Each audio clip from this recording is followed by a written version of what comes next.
但係我想快快睇同大家重溫一下，特別係啱啱睇到嘅新朋友，講下我哋最近做緊嘅系列，同以往一樣，呢個就係我哋教會嘅異象，一齊講啦。準備好未？1、2、3，建立門徒，代表耶穌去到每一個人、每一個地方，用你所有一切。總結嚟講，即係話你嘅生命係有價值嘅，啱唔啱？無論你人生嘅咩階段、咩年紀，神擺你喺邊個地方都好重要。神親自擺你喺嗰度，要你被塑造似耶穌，並代表咗為咗裝備門徒，教會正進行9星期系列，現已過半，名為新門徒更新內心，生命就會改變。如果你想知道多啲資料，或者想補翻之前嘅內容，可以上我哋網站睇下。過去4個星期，我哋基本上講咗有關呢個主題嘅神學基礎。上個星期，湯牧師向小組講解剛新門徒訓練咗4個新步同4個新習慣。有邊位已經冇乜資料？係啊，呢3、4個星期，我哋就會一齊行呢個旅程。嗰個小組討論係咪好精彩啊？係咪？不如我哋俾佢掌聲喺嘢啦，係咪？我覺得一聽到佢哋嘅故事，成件事即刻生動晒。不如我簡單總結一下4個步驟。第一步，希望你喺日常生活中識別你做門徒訓練嘅時刻。第二步係由心出發。我哋通常由環境他人開始嘅，但要由自己開始，由心開始。因為心之所動，就推動我哋嘅人生。我哋想同你一齊行呢個過程，喺未來4星期，點樣培養邀請、信念、降服同埋信任呢啲心靈習慣，之後你會慢慢明白多啲。3係習得技巧，使行動契合更新嘅心，活出使命。點樣喺生活各處彰顯分享信仰？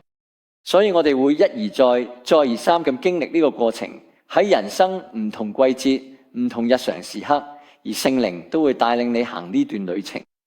但係我哋特別想做嘅，尤其係未來幾個星期，就係專注佢由你咁深開始呢個重點。咁我哋應該點做呢？因為其實最關鍵嘅工作呢，就係喺嗰度發生，係嘛？而家我哋已經學咗好多聖經教導，你知啦，我哋都試過去構思同埋令佢變得實用嘅。嚟緊幾週，我哋會講得更實際。但係講句真心話，除非你個心對聖靈工作打開，否則只會到某個地步。可唔可以聽到你哋講聲啊地？你知唔知佢哋講咩？你可以帶隻馬去到水邊，但你逼唔到佢飲水，係咪？我相信我哋可以帶你去到水邊，但係我哋都要自己願意打開心，肯踏出一步，跟住聖靈嘅帶領去做嗰啲艱難嘅工作。所以我哋而家係想創造一啲可以遇見神嘅空間。所以我會教少少，但其實每節最後未來幾週，我哋都想為你同聖靈預留空間，等你可以同佢傾下偈，等佢指出特別之處，指出你內心某啲地方。你創造空間，等我哋聽到基督身體入邊其他人嘅聲音，所以我哋先會有聆聽禱告站，有醫治房，仲有嗰邊嘅禱告服侍。之後未來幾個星期，我哋會喺度擺個十字架，帶領大家一齊做一個可以集體向主降服嘅操練。咁我哋而家直接開始啦。今日我會講第一個心靈習慣，叫做邀請。但係我哋先一齊進入神嘅話語，以五旬節主日嘅心情嚟嘅。我哋記得耶穌喺約翰福音第14章15至17節嘅應許，佢係咁講嘅：如果你咁愛我，就要遵守我哋嘅命。我會求父，佢會賜俾你嘅另一位保惠師 Paracletos， 啱唔啱？佢永遠都唔會離開你嘅，佢就係聖靈，會帶領你哋進入一切真理。世界唔可以接受嘅，因為世界唔穩嘅，亦都唔認識嘅，但係你冇識嘅。因為佢而家同你哋一齊住，將來會喺你嘅入面。呢就係主嘅話語。等我祈禱一陣。主啊，我哋真係想將自己擺咗你面前。主啊，我哋而家將權限交託俾你，等你可以喺我哋心入邊做你想做嘅事。神啊，我知道我哋當中有啲人可能會覺得迷茫，有啲人可能唔熟悉、冷淡、保留，又或者開放。但主啊，我哋知道你有一種好溫柔，但又會挑戰我哋嘅方式，幫我哋打開心門俾你入嚟。所以神啊，而家我哋話我哋想俾你入嚟，我哋想俾你進入我哋生命每一個範疇，因為你係真理之靈，你嘅真理會令我睇得自由。你都講過你想帶領我哋進入一切真理，所以我哋奉耶穌嘅名邀請你入嚟。大家一齊講，阿電呢？阿地，咁多年嚟，我用唔同方式認識啲聖靈。我哋最深刻嗰次就係患癌嗰陣，之前分享過，你知啦。以前喺聖經入邊認識神，但係仲係有啲距離。但係就係嗰一刻，我真真正正遇見咗聖靈。你知啦，嗰陣我做緊化療，要用鼻胃喉餵食，成個身體都好痛。但係咧，就喺嗰一刻，我記得我睇緊約翰福音，佢話肉體係無益嘅，唯有聖靈賜人生命。嗰次真係一個遇見，就算我身體好痛，但係我哋靈入邊真係感受到活着。嗰次真係一個經歷。呢啲唔再只係你腦入邊嘅知識，而係變成咗一個真實嘅經歷同體驗。雖然癌症好辛苦，但我今朝都睇返，其實呢個係我人生其中一份最大嘅禮物，令我可以熟悉同聖靈呢位位格建立關係。可唔可以聽到大家講聲阿笨？佢陪我行過人生每一個階段，無論高低起跌，我真係唔敢想象，如果唔識聖靈，點樣可以過基督徒嘅生活？但係我記得喺我信主初期，我已經用好多唔同嘅方式去認識聖靈。例如作為老師，或者有人講到你會得到啟示，或者有人有先知性嘅話語，佢哋可以指出一啲嘅準確度咁犀利，你只可以話呢個一定係出自神。又或者你聽過嘅印度有啲神蹟奇事，好似有啲人本來唔識字，但係當佢哋讀神嘅話語時，突然間就識得佢書。你都可以親身經歷到聖靈嘅好實在外在嘅彰顯。其實呢一啲通常都已經係最容易理解同認出聖靈嘅方式，但係聖靈其中一個最容易俾人忽略同埋輕視嘅角色，就係佢安靜無形喺內心默默做緊嘅嗰份非常之艱辛嘅工作。大家可唔可以俾我聽到一句阿門？好多年前，我有個教友走咗揾我，咁開始想了解點樣去跟隨聖靈，而且好多時都係關於先知性嗰啲好似咁實在嘅方式咁。佢哋話我哋教會入邊其他嘅堂會都唔係好有聖靈充滿或者被聖靈帶領。跟住我就同佢講，你知唔知乜嘢？其實有好多人得救啊！呢個唔係聖靈嘅工作咩？阿本，有人因為罪而被感動悔改咩？呢個唔係聖靈嘅工作咩？而家我面前就有個人，佢係學緊呢段旅程嘅人，但係佢只係熟悉聖靈外在嘅彰顯，反而低估同忽略咗聖靈嘅內心無形嘅工作。我可以咁講，呢個係我最深刻嘅體會。而我哋就係咁樣憑住全心全意去到呢個靈門徒訓練啦，係咪？我相信其他嗰啲經歷同埋彰顯，但係對我嚟講，呢一樣嘢先至係關鍵同根基，就係聖靈先至係真正嘅門徒導師，佢會由你內心入手，慢慢影響我哋生命嘅每一個部分。聖靈嘅工作就係佢會改變我哋嘅慾望，令我哋為罪自責，塑造我哋有基督樣式嘅品格，更新我哋嘅思想咧。佢緩慢有好多時睇唔到嘅工作，我哋成日都忽略嘅。因為聖靈唔只係幫我哋為神做嘢，佢係改變我哋嘅本質。佢由內到外嘅做工，唔單止係想修正我哋嘅行為，而係要徹底改變我哋嘅心。好似我哋之前分享過，咁你嘅恐懼、懷疑、罪入邊，真正嘅爭戰唔係淨係靠多啲建議或者意志力就得，我哋需要神親自在我哋入邊。可唔可以聽到一句阿們？我真係成日都要重複講呢句，人真係好複雜，每個人都好唔同，但呢度就係神嘅奇妙之處。佢唔係企喺遠處，而係差派樣嘅聖靈嚟到我哋中間，要喺我哋每一個人獨特嘅故事、獨特嘅性格入邊，親自住喺我哋心入邊，喺我哋獨一無二嘅心靈入邊。聖靈就係門徒訓練者，佢由你嘅心開始，影響你生命每一個部分。其實當耶穌介紹聖靈係邊個嘅時候，我哋嘅使徒行傳都好熟悉。到五旬節嗰日呢，你會見到有火舌出現，大家講唔同嘅語言，好多人一齊得救。但呢啲只係你肉眼睇到嘅外在表現。但係佢喺度介紹聖靈，睇到我哋中間，佢話佢會賜俾你嘅另一位保惠師。其實佢開頭講呢個經文時話，如果你愛我，就要遵守我哋嘅命。唔係話如果你愛我，就會聽我話。其實應該係如果你愛我，經歷咗我哋愛，你自然會去遵守我哋嘅命。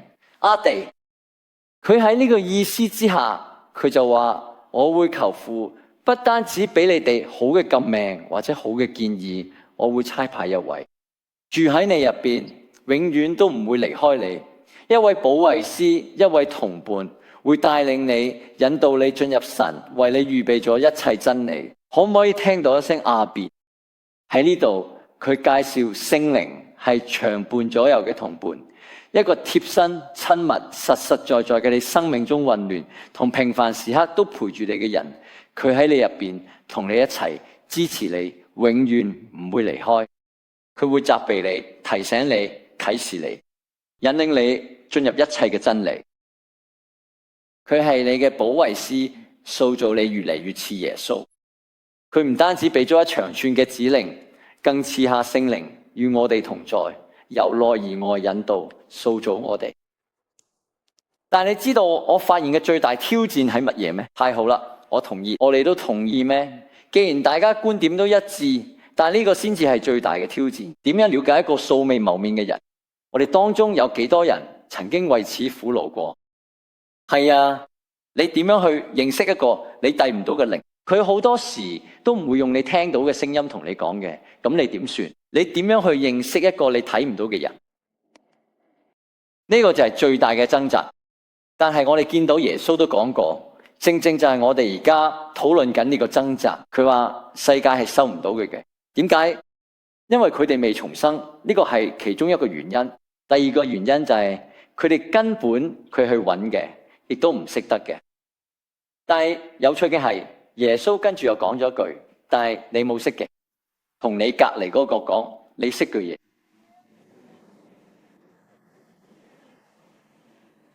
好似話你睇唔到嘅，世界唔識得嘅，世界都冇去揾嘅。但係佢又話，但你冇識啲，你點樣去認識一個你睇唔到嘅人？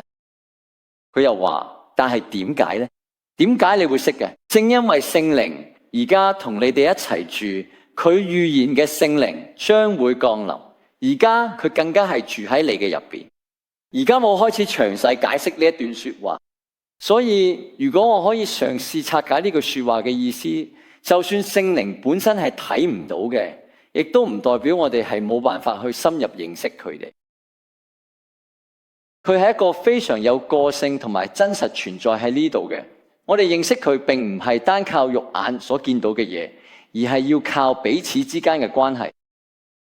可唔可以聽到你咁講聲阿閉？咁我講嘅咩意思呢？即係等我試下再解釋多少少。你知啦，認識聖靈其實好似認識你屋企人、你另一半或者好朋友咁。喺呢啲關係入邊，你會學識留意佢哋嘅情緒反應、佢哋嘅沉默、佢哋嘅語氣、佢哋嘅肢體語言。我同尤金尼咁結婚3-4年啦，佢睇我一眼，呢個係篇作文，我知道嘅意思。呢個就好似係一篇論文啦，睇眼就能夠全明白啦。寶貝，呢個係好事，我愛你。我今日唔翻屋企，我講笑嘅。但你知唔知有嘅熟悉感係隨住時間同埋用心慢慢建立出嚟嘅？仲有一個共同嘅生活。你唔一定要用言語先知道對方嚟緊咩，或者感受緊咩。你已經學識點樣去讀懂呢段關係。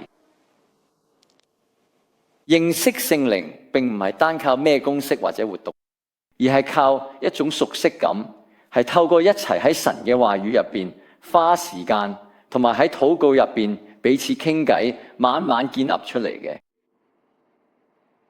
我哋要用心，不只係星期日，而係喺每日生活入邊嘅每一個時刻，仲有一齊經歷過嘅生活同經驗。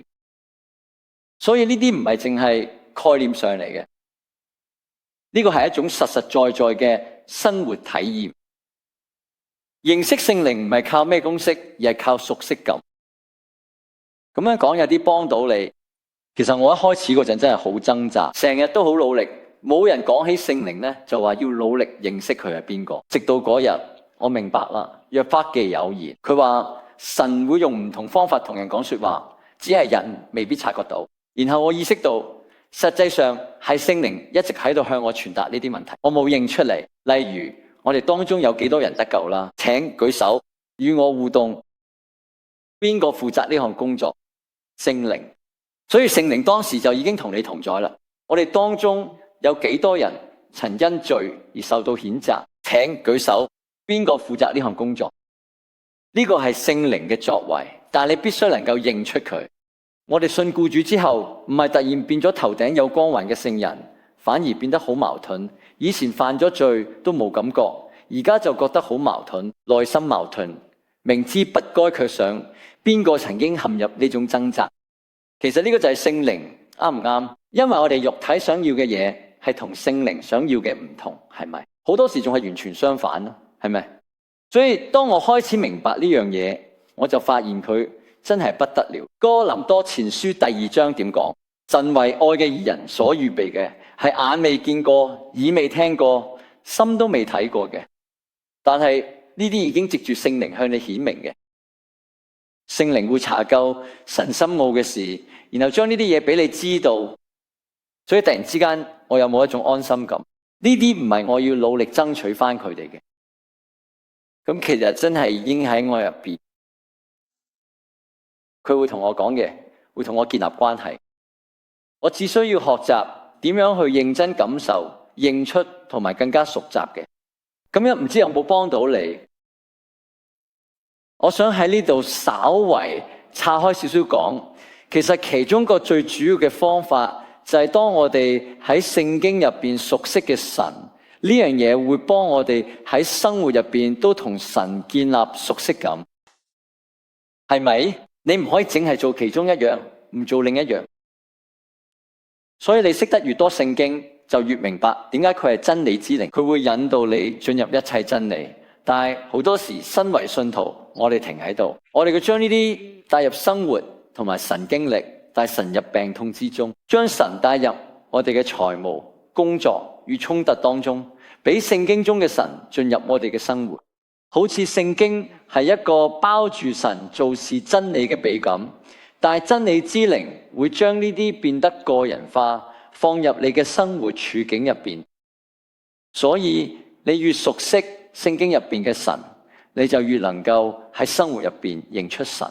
無論係喺某啲時刻、某啲人、某啲感動、某啲情況入邊，你都可以用一個屬靈嘅角度去解讀身邊發生緊嘅事，然後作出正確嘅回應。當你可以分辨到佢哋帶領，即使係好微妙或者令人困惑，熟悉聖經入邊嘅神就可以幫你建立對神嘅熟悉感。咁問題就係，我哋點樣可以對聖靈喺我哋心入邊嘅工作變得熟悉呢？就好似我之前喺腓立比書講過，保羅話：我深信嗰位喺你心入邊開始嘅美好工作嘅神，會繼續佢哋工作。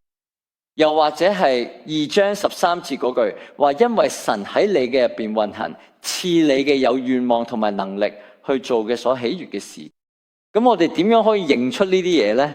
呢個就係點解我哋要經歷成個心靈門徒訓練嘅過程。喺邊度呢？心靈門徒訓練4個步驟，係一種跟隨耶穌嘅方法，幫你留意同回應聖靈嘅你心入邊做緊嘅事。咁你日常生活嘅每一個時刻，神會由內到外改變你，令你變得似耶穌。但每個人嘅表現都唔同，因為聖靈會用一種只屬於你、配合你人生同你階段嘅方式去帶領你。我哋嘅目標就係想你熟悉聖靈點樣同你互動，點樣只屬於你咁樣去帶領你。可唔可以聽到你咁講聲阿鼻？係咪啊？所以我哋而家要專注嘅就係，跟住就有4個步驟。我知可能聽落有騷亂，但就有4個心靈習慣係由心開始嘅。而呢個呢，就係我哋未來幾個星期呢想專注嘅地方。4個心靈習慣最簡單嘅講法就係俾你一個框架，令你可以熟悉聖靈喺你心入邊嘅工作，邀請嘅工作、提醒嘅工作、降服嘅工作同埋信心嘅工作，係咪啊？等我解釋多啲之後，我哋會落到咗實際啟示俾你，係咪啊？所以心靈習慣就好似你內心嘅姿態咁。至於屬靈操練，例如讀經、祈禱、靜修、禁食，呢啲就係我哋外在做嘅實踐。但係咧，心靈習慣即係你內心入邊嘅姿態，係咪？而呢個就係你帶入你嘅屬靈操練，同埋你每日生活每一刻都會帶住佢嘅。佢4個心靈習慣，我解釋下先。呢個圖表就代表住靈火焰，係咪？神加火。聖靈仲有神嘅話語，明唔明？佢兩樣嘢係一齊睇，明唔明？佢哋唔係分開嘅，係真理之靈。我哋就講到呢度先。而呢一個外圈其實就代表你自己，即係你嘅心。我哋每個人每日都會經歷唔同嘅時刻，係咪？有啲人今日嘅教會都遲咗，係咪？或者你趕住佢，係咪？要幫小朋友執拾好。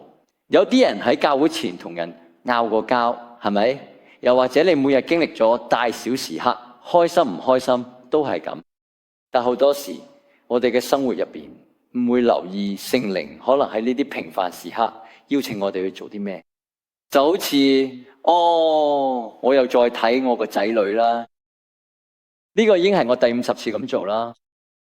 其實佢哋根本就唔聽話，唔專心。問題係咪你經歷咗一個平凡時刻，冇理到繼續過你嘅生活？但係其實聖靈嘅工作往往係由一個邀請開始。當你遇到一個平凡時刻，神嘅靈就會俾你一個邀請。而你要問自己嘅問題就係：聖靈而家係咪邀請我進入一個門徒訓練嘅時刻？而嗰支箭就代表一個向內嘅旅程，係帶你進入內心旅程，幫你探索自己嘅心。呢個唔淨止係我同我個仔女之間嘅問題，其實係我自己入邊都有啲問題。明唔明我講咩？係咪啊？咁例如我而家就俾大家舉一個真實嘅例子，就用年初提過嘅休息為例。呢個係一個大家都非常熟悉嘅例子。我試過好多次想平衡工作同埋生活，我睇過無數本關於呢方面嘅書，我花咗好多時間去整自己嘅方法、計劃行事力，但我成日都係過度承諾，搞到自己好啲又頂唔順。我以為只係時間管理嘅問題啫，但係之後聖靈開始提醒我，等等，呢個不僅僅係外在嘅問題，而係內心嘅問題。受呢份邀請，我開始咗一段心靈旅程，向內探索。我發現當經歷重複模式，定有其他嘅喺心入邊主宰緊我。雖然我仲未知道係咩，但係我感受到聖靈嘅推動同提醒，要我踏上呢段旅程。跟住落嚟，第二部分係當你行緊呢段旅程嘅時候，聖靈會喺心入邊感動我哋大家。聖靈點樣感動我去回應呢？聖靈到底揭示緊咩？係咩主宰緊我哋心？因為無論咩主宰我哋心，就會主宰我哋人生。阿本係咪啊？佢喺嗰個情況下，我記得有一日，我同晒我嘅實習生一齊過日子。嗰時我係做青年同年青成人牧師，我哋成日都喺 Daniel 其中一個道礦花園入邊咧，靜靜睇過咗一日。我記得我打開聖經，讀到所羅門嘅故事，跟住所羅門花晒咗所有時間去建造神嘅聖殿，但係就有一句話寫住，但係留低咗嗰啲邱壇喺度。而邱壇咧就係用咁敬拜其他神明嘅地方。佢嗰一刻有句說話閃爍入我腦海，就係你心入邊都有個邱壇。咁咩意思啊？跟住突然之間，我好似見到一幅畫面，有個祭壇用查經小組探訪咁樣砌起嘅，講神嘅話語，做晒呢啲咁嘅嘢。但係喺最頂嗰度擺住一個成功同重要感嘅偶像，就係嗰一刻我被提醒，聖靈俾我睇到呢個唔止係時間管理嘅問題。你有一個重要感嘅偶像，你用基督教佢哋嚟拜佢，但係呢樣嘢令你搞到自己時間亂晒龍，承諾太多，連屋企人同自己健康都受影響。你哋明唔明我講咩啊？係咪啊？所以加號嗰個意思就係一種覺醒，因為聖靈會責備我哋，係咪？跟住第三步呢，就係我哋要去到一個降服嘅位置。所以降服係你自己嘅責任，但係聖靈會幫你做到呢件事。佢聖靈究竟想我放低啲咩？佢又點樣幫我去做到呢？係咪啊？喺嗰個例子入邊，其實聖靈已經開始做嘅，我都冇特登去揾，我只係識得點樣行呢條路。突然之間，佢就揭示咗嗰個偶像俾我哋。佢話：你以為你係敬拜神，但其實你唔係敬拜神。你要降服，放低嗰個偶像，將我擺翻喺你生命應有嘅位置。有時候，當神講嘅時候，佢會俾你能力去做你本身做唔到嘅嘢。阿本係咪啊？最後我哋會去經歷一下信心，係唔係啊？減號係降服、放手、上箭嘴望天，信心。聖靈喺我生命呢個範疇入邊，想我睇到神邊一方面嘅性格，令我可以信任同埋信服嘅。所以唔係咁簡單話你去到嗰度就即刻信服。好多時神嘅靈會俾你一個異象，等你可以認識神係點樣，從而令你信任同埋信服嘅。阿本呢種信服係由信心而嚟嘅。透過呢個異象，你突然之間就有能力話：神，我信你，我相信你嘅方法比我自己嘅方法更好。然後你就會行落呢條路。對我嚟講，呢個就係要認清我哋價值係嚟自神，係因為我係神嘅仔女，即係真係由心入邊去明白呢樣嘢。有喺呢個認知之後，我就唔需要再咩都應承，咩都冇上身，唔使靠過度表現佢證明自己有價值。阿電呢？咁樣我哋就可以喺人生唔同範疇代表耶穌去生活，係咪先？呢個其實係一種更高層次嘅生活方式。我再舉多個例子作為一種延伸。如果我當年去處理好呢啲問題，咁多年之後，3年前我同 Eugenia 結婚嗰陣，我又入咗博士課程，係咪？喺 Gordon Conwell 讀書，我本來打算一邊讀書一邊做幾份唔同嘅崗位。我哋都睇住，可能神就係帶領我哋去呢個方向。但係之後我發現咁樣其實真係好蠢，係咪？如果我哋要一齊建立家庭，呢段婚姻係新開始，咁樣好傻。講真，如果我哋處理好呢啲問題，10年前嘅我實會應承繼續行落去。但係因為呢樣嘢已經唔再係我生命入邊嘅偶像，所以對我嚟講拒絕咗變得好容易，直接話唔做，係咪？但係對我嚟講，話唔做就會覺得好似失去咗一個機會，會覺得我再都睇唔返呢個機會，或者我會覺得自己佢哋有能力繼續喺神學上成長。你明唔明？仲有因為佢而佢嘅機會，講唔做就會有呢啲感覺，但係而家已經唔重要，因為我哋價值唔再係嚟自呢啲嘅。可唔可以聽到一句阿門？係咪啊？所以因為佢，我而家可以作出唔同嘅選擇。自從有喺嗰一刻之後，我成個人都唔同嘅。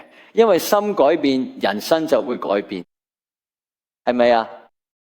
所以我哋而家想做嘅就係帶你行過你嘅門徒訓練時刻，得唔得？我哋想令成件事咧對大家都實用嘅。我哋上個禮拜講過，要你睇下日常生活入邊聖靈可能邀請你進入一個門徒訓練嘅時刻。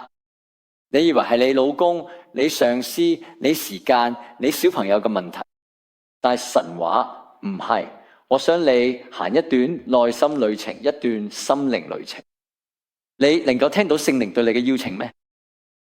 你哋都關注我咩？係㗎，好嘅。靈修手冊裏邊為你嘅靈修提供咗一頁內容摘要，大家可以自行查看。基本思路係分解開嚟，後續幾周逐步講解嘅神嘅工作係咩？你需要喺你嘅思維模式上作出咩轉變？聖靈嘅工作係咩？而我哋自己又要做啲咩？明唔明？所以我今日就想同大家一齊做呢樣嘢。佢而家睇下你每日生活入邊嘅時刻，你點樣知道聖靈係邀請你進入一個門徒訓練嘅時刻？因為唔係每個問題都要經過呢個過程，唔係全部都係。但係有啲事你要識分辨，幾時係聖靈邀請你去面對，咁呢個就係個框架，明唔明啊？咁個邀請就係你每日生活入邊嘅時刻，當你識得認出大家一齊講，認出同埋回應聖靈嘅邀請，就會變成一個門徒訓練嘅時刻。呢個就係你需要作出嘅轉變，唔好再將佢問題當成要解決佢哋，而係當成一個邀請去做門徒訓練。明唔明？舉個例，我記得我再開始拍拖嗰陣啊，作為一個主任牧師去拍拖，其實好複雜，係咪先？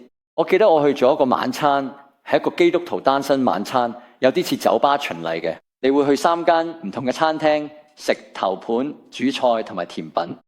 頭盤嘅時候咧，你會見5個唔同嘅人傾偈，坐45分鐘之後起身轉去另一間餐廳，同朋友食完晚餐再去食甜品。喺嗰你會識到唔同嘅人，方式幾得意，亦都係安全方法去識其他年紀大嘅基督徒單身人士。我記得去到最後一節，即係食甜品嗰陣，分享咗少少自己嘅故事。跟住佢哋就話：我識你個故事喎，你識唔識 Clayton Church 嗰個 Pepe 啊？我心諗好尷尬喎，係咪先？超級尷尬。之後我記得翻屋企半離半無奈咁樣心提，點解呢件事要佢公開俾人知呢？我意思係，我本身都幾公開幾開放嘅人，但係我都想呢方面可唔可以唔好咁複雜啊？點解一定要攞公開先得呢？係咪先？跟住突然間，我發現自己喺度祈禱話：神啊，唔好再俾我經歷呢啲啦。但係神就話：我想邀請你行一段門徒訓練嘅旅程，學下咩叫做單身，學下神嘅話語點講，拍拖。經歷呢個過程，佢一講完呢句，佢嘅焦慮即刻消失晒，係嘛？所以唔係淨係個代辦問題，但係當你回應內心與門徒訓練嘅工作時，一切都會唔同。聖靈透過日常點滴帶嚟基督樣式嘅改變，進入你嘅心靈與生命。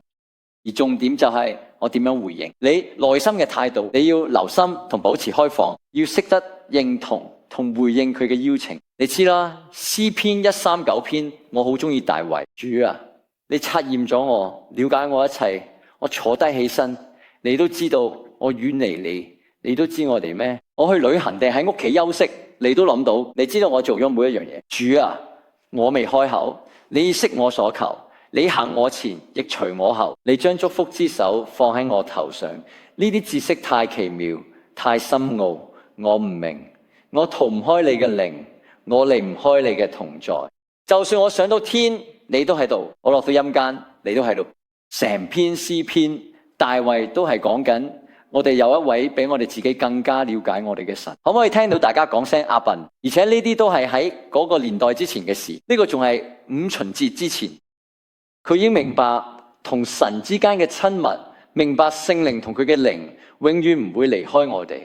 而家冇開始講解，用渴望謙卑嘅心結束呢篇詩篇，我相信呢個就係佢成為合神心意嘅原因。佢講到：上帝啊，既然你如此了解我，求你監察我，了解我嘅內心。我哋一齊講，準備好，1、2、3。神啊，求你監察我，知道我嘅心。再講一遍，神啊，求你監察我，知道我嘅心，考驗我，了解我焦慮嘅諗法。請你指明我身上任何令你感到厭惡嘅地方，並請你引導我，親自引領我走上永生之路。有幾多人中意有人指出你嘅缺點啊？啱啱前幾日，我決定問我嘅仔女，你會用邊5個字冇形容你老豆？呢個問題都幾危險啊嘛！第一個答案咧都算公平，我心嘅佢正我，跟住又話有啲少少暴躁，我心入邊嘅防線開始升起，我要準備好自己，睇下佢哋仲會講嘅咩？係咪？但係我哋唔中意人哋指出我哋嘅問題，但係大衛咧就好有安全感。佢話：神啊，你真係好了解我，你比我自己更加了解我。其實無論我而家面對咩情況，你都知道我心入邊最深層嘅嘢。咁佢令我自己都睇唔到、唔明白。但你知唔知？求你察驗我、認識我、試煉我、引領我行永生之路。呢個就係邀請咗禱告。咁我點樣可以認出聖靈幾時邀請我呢？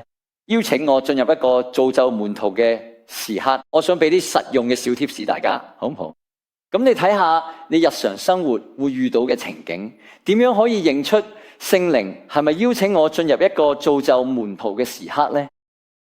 有嘅小想法，可能係一句說話，或者一個時刻令你有印象，可能係你睇到一節經文一直記咗心，例如你可能睇到一節經文話要靜下佢，知道我係神。突然之間呢句說話喺你心入邊留低嘅印象，成日喺你腦海浮現，即使你成日都好忙。又或者我記得我癌症康復之後，我對牙科工作突然間有一種好大嘅不滿足感，我都唔明點解，因為其實人工都唔錯，但係就喺嗰陣時，我記得我同一個人排隊傾偈，佢講嘅說話真係留低咗印象喺我心入邊，係咪先？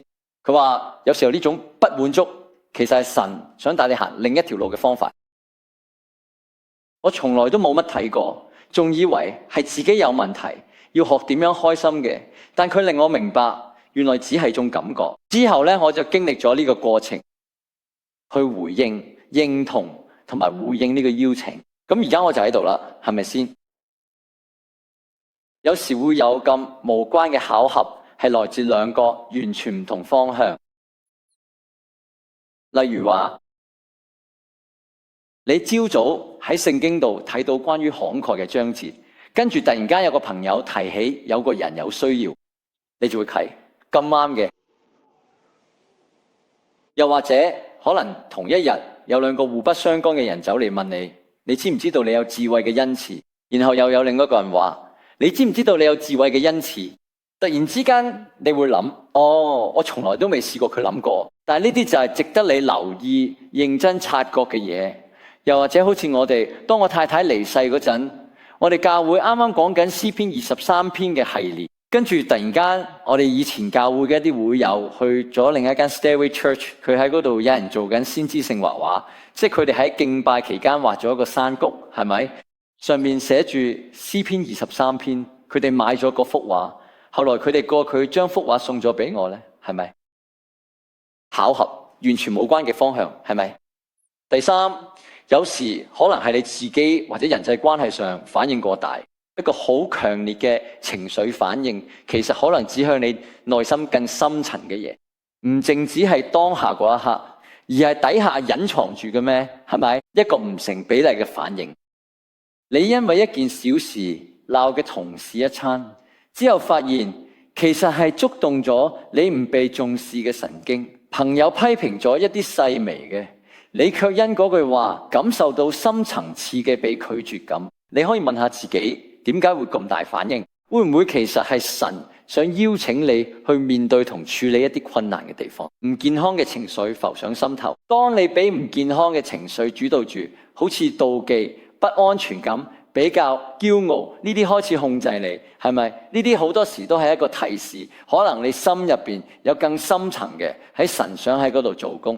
聖靈好多時會帶領你去自我反省同成長嘅時刻。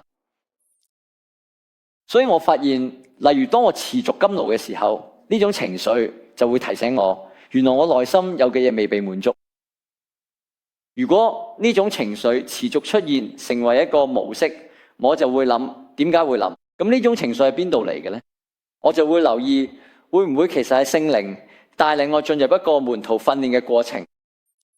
當你滑社交媒體時，可能會妒忌某啲人嘅成功，即使你知嗰啲唔係全部真相，你都會問自己，點解會有咁樣嘅感覺？感覺並非人人都有，或有更深層意義。當問題頻發，會有重複掙扎，或者聖靈透過管教塑造你品格嘅徵兆。好多時候，聖靈就係用呢一種方式唔俾你向前行，除非你經歷咗轉化。有好多人明白呢點㗎。你會見到有人一再重複同樣嘅行為，但係佢哋完全唔自覺。你睇出規律啦咩？真正需要改變嘅並唔係現狀，呢個係內在嘅原因。我哋都一樣。如果存在一種反覆出現嘅模式，一種不斷嘅鬥爭，周而復始，缺乏聖靈嘅果子，當愛同埋內心都缺失嘅時候，溫柔自制，呢個意味住聖靈冇喺你心中掌權，聖靈亦都想喺嗰度。所以咧，呢個可能係一個邀請，踏上心靈旅程。你可能死板句返工返教會，但係快樂消失嘅，究竟係咩令我哋嘅有咩缺失嘅？而神想幫我恢復返。當你覺得自己卡住佢，或者執着佢，覺得自己無法擺脫某個情況，或者感覺成日佢同一個情況打轉，重複又重複，點都行唔切。可能呢個就係聖靈帶領你，邀請你話俾我進入你嗰啲空間啦，係咪？你停到喺腦入邊重播一段對話，嗰個人令你覺得自己好渺小。你停唔到落翻3個星期前嗰場爭執，佢一直困擾住你。可能呢個都係一個邀請噶啦，或者人哋反覆對你講過嘅話。當啲人不斷注意到或者係指出你身上嘅某啲特質，譬如盲點、天賦或者領導才能時，呢一種重複並非偶然。呢個可能係冥冥之中喺度召喚你，俾你喺呢個領域發展或者投資，咁就唔得。係噶，而家我哋要組建一個敬拜團隊，咁太好啦。咁就喺你靜靜思考嘅當下，我哋將特登為你騰出一啲空間。但係你係咪能夠喺日常生活中敏銳咁察覺到，並且積極咁回應聖靈嘅邀請呢？神啊，求你監察我嘅心，深切咁了解我嘅心思，引導我走過永生嘅道路。唔知呢點樣影響咗你，或者令你介懷？我該點樣表達我嘅內心感受？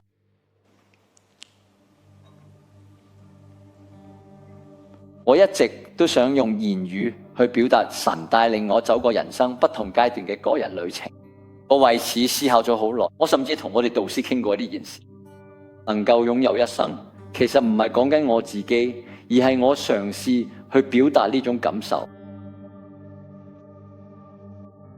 喺一生之中，年紀輕輕就經歷癌症、轉行、家庭有特殊需要、家庭離婚再婚。我哋有9個祖父母，9個。我哋小朋友有9個祖父母。然後失去咗已故太太，經歷哀傷，再次拍拖，理解再婚嘅過程，經歷人生唔同階段。人生有嘅事係冇速成法嘅。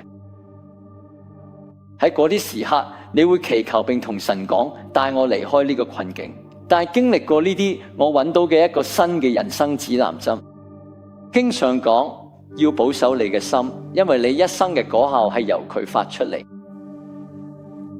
我都唔知我再拍拖會唔會揾到個人，但係要保守你嘅心，因為你人生嘅結果係由佢決定嘅。阿本，我都唔知我父母再婚嗰陣我應該點樣處理。要保守你嘅心，因為佢會決定你人生嘅方向。我唔知喺經歷哀傷與失去嘅時候，該點樣承受呢一切，我唔知嘅。你要做嘅就係一日一日咁過，全心全意咁信賴上帝，唔好憑自己嘅聰明。要喺你一切所行嘅事上承認佢，尊佢為大，佢必會指引你嘅道路。佢會為你指明正確嘅道路，係咪厭倦咗獨自開嘅道路？或者你願意嚟到主面前話，上帝指引我嘅道路。我試過啦，我嘗試過自己嘅方法，我努力想改變我周圍嘅一切，但我從自身經歷中了解到，也許呢個就係上帝召喚我一生去貢獻嘅嘢。要擁有咁樣嘅視覺，先至能夠理解上帝點樣喺生活嘅方方面面工作，以及佢嘅工作方式係通過人心。阿滿，一切始於內心，俾佢統治啦。喺你生活嘅領域，喺內心深處開啟呢段旅程，同佢共事嘅時候，你唔會感到係喺自我奮鬥。呢個係一種認可，呢個係一種反應，意識到佢做緊咩，然後順其自然，係嘛？喺變革領域，佢始終按自己嘅節奏行事。但係講實話，我哋終有啲人會諗，我唔想，聽起上嚟太難。我以前試過，似乎唔起作用，你感覺自己就嚟放棄咗。有啲人可能會比較固執，你知明明知道有咁嘅要改變，但係就係唔想放手。你個青春期嘅仔女指出你講話幾咁挑剔，你覺得自己受咁冒犯，但係又覺得自己有理。我只係講真話啫。但係如果你停一停，真係意識到批評其實係源自恐懼同埋失望。可能神都係邀請你唔好再用驕傲去抗拒，其實呢個位真係需要改變。有時咁點解呢？根本唔使生活上樣樣好似咁問題，咁壞點解要收？但實際上你已經有好幾個月冇感受到與神親近咗。你明我講咩？但你會諗，我唔想做呢啲功夫，維持現狀比處理情感或屬靈重擔容易得多。我寧願忙住分心，避開反思帶嚟嘅唔舒服。你知啦，你一直帶住成長過程中未解決嘅傷痛，但係你咁去處理，反而不斷用其他嘢咁分散自己注意力，逃避咗。但可能聖靈而家邀請你去睇下呢樣嘢，去望下自己內心。我而家俾你唔同嘅例子，因為你知唔知點解？我哋可以認到，但係我哋一定要願意。我哋要願意敞開心扉，我哋要有勇氣去面對嗰啲地方。而呢樣就係我想讀俾你聽，作為鼓勵你嘅說話。你唔需要驚，上帝唔係咁羞辱你，而係佢醫治你。主係有憐憫同恩典嘅，佢唔容易發怒，滿有慈愛。當佢將佢哋帶上你面前，絕對唔係想懲罰你，而係想釋放你。佢嚟到你內心所有嘅，你嘅疑問、掙扎、懷疑、痛苦，佢都一樣深深愛住你。所以你可以踏上呢段內心旅程，唔係因為你夠堅強，而係因為佢已經喺度張開雙手等緊你。你嘅混亂，佢一點都唔會覺得驚訝，佢好渴望喺你身邊遇見你。啱唔啱就喺你最混亂嘅時候。唔係所有嘢都要靠你自己，佢嘅時間係完美嘅。如果佢而家向你揭示嘅乜嘢，就係而家啦。阿本啱唔啱？因為佢覺得你而家已經可以面對，而家就係神嘅恩典喺度等你可以處理呢啲嘢。你唔需要自己攬晒所有嘅，或者靠自己一個人有能力捱過去，唔係靠你自己對主嘅理解有幾深。主係你嘅幫手，唔係你嘅批評者。耶穌應承嘅，佢嘅靈會教導你、引導你、安慰你，甚至喺你連講都講唔出嘅時候為你祈禱。咁喺你入邊溫柔嘅一步一步帶你進入醫治同自由嘅地方。你唔係一個人行呢條路，你可能會驚自己發現佢哋咩，或者覺得自己會令人失望。呢啲面對係好難受，但唔好俾呢啲嘅阻住你。神唔係帶你去受更多痛苦，佢係帶你穿越痛苦，去到完全親密同結果子嘅地方。你唔需要驚，呢個就係我當時嘅重擔。我可以講晒所有內容，但係其實你都要自己願意先得。而你內心嗰種甘心樂意，其實只會喺你真正明白神有幾咁愛你之後，先至會出現。佢係安全且非常可靠嘅。佢提起呢啲事，係為咗要醫治你、釋放你，帶嚟你一直渴望緊嘅突破。但係呢個就係冇嘅方法。阿本，所以我而家想大家一齊睇下呢個問題。我頭先已經講咗好多嘢，聖靈，你而家係咪正喺度邀請緊我進入一個門徒訓練嘅時刻？所以我想請你而家試下慢慢合埋你對眼。我想你而家去問下神呢個問題，我會俾多幾分鐘時間你。我已經分享咗唔同嘅方法，而當我哋做嘅時候，我相信有冇嘢同你產生共鳴。無論邊樣嘢令你有印象，你就停留喺嗰度同神傾下偈。上帝係咪想帶你行過一段內心嘅旅程呢？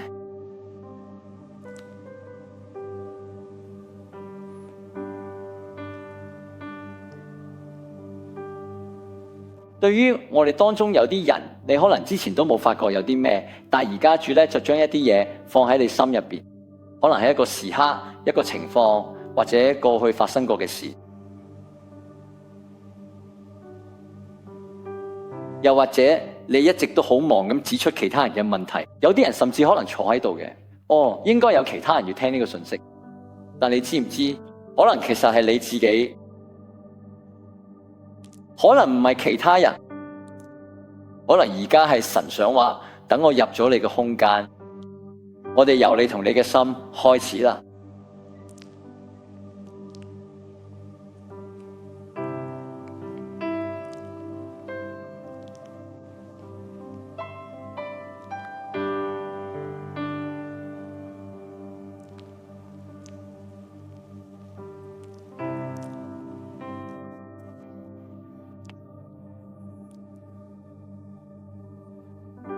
我會預多啲時間俾大家，好唔好？聖靈，我哋而家就求你嚟做呢個邀請嘅工作。主啊，將我講過咁多嘅說話，都求你令佢哋真係入心，令佢哋記得住，令佢哋變得貼身，賜俾佢哋有眼嘅、有耳聽、有一粒開放嘅心靈受你嘅工作。而家由 Penny 帶領我哋敬拜，我想你滯留喺原位，繼續同神傾偈。但係佢會為你哋唱呢一首歌，我都想俾一啲空間你哋同神傾下偈。